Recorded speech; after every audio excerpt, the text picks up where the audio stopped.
Avanti con l'accoglienza diffusa, ma soprattutto avanti con l'accoglienza. All'indomani dell'immane tragedia con l'ennesimo barcone inghiottito dal Mediterraneo e un numero imprecisato di vittime tra i migranti, al muro contro muro tentato dai sindaci, i prefetti del Veneto rispondono in modo fermo, provando ancora una volta la mediazione.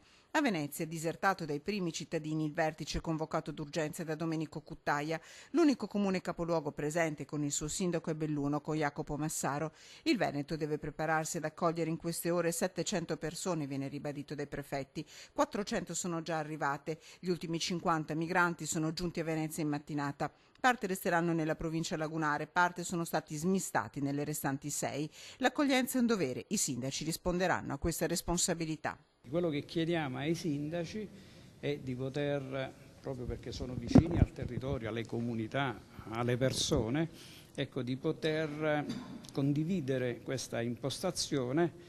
Ribadisce il prefetto che sinora questo modello non ha creato problemi né di sicurezza né di convivenza. Il Veneto ha una capacità di accoglienza, tabelle del Ministero dell'Interno alla mano, di 3.742 persone totali.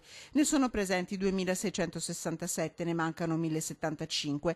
In queste ore ne stanno arrivando 700. Secondo il governatore Zaia, così non si può andare avanti. Ovviamente noi abbiamo detto di no, totalmente no, assolutamente c'è indisponibilità, visto e considerato che siamo una delle prime 3 regioni per l'incidenza di immigrati nel territorio. Il Ministero dell'Interno parla dei flussi di questi profughi, ma la verità è che noi abbiamo 514.000 immigrati che incidono più o meno sull'11% della popolazione, che vuol dire che siamo la terza regione d'Italia. Rincarano la dose i sindaci. Noi manifestiamo la nostra indisponibilità in questo momento a garantire la gestione di questo fenomeno, che devono essere cambiate le politiche nazionali ed internazionali, perché è ad un livello diverso che deve essere gestito il fenomeno. Noi siamo in serie difficoltà anche alla luce delle difficoltà economiche in cui versiamo.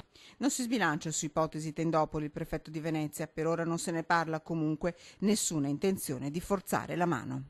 Fino ad ora non si sono manifestate situazioni negative o che comunque possano alterare la convivenza civile, i livelli, gli alti, gli elevati livelli di convivenza civile nel territorio veneto.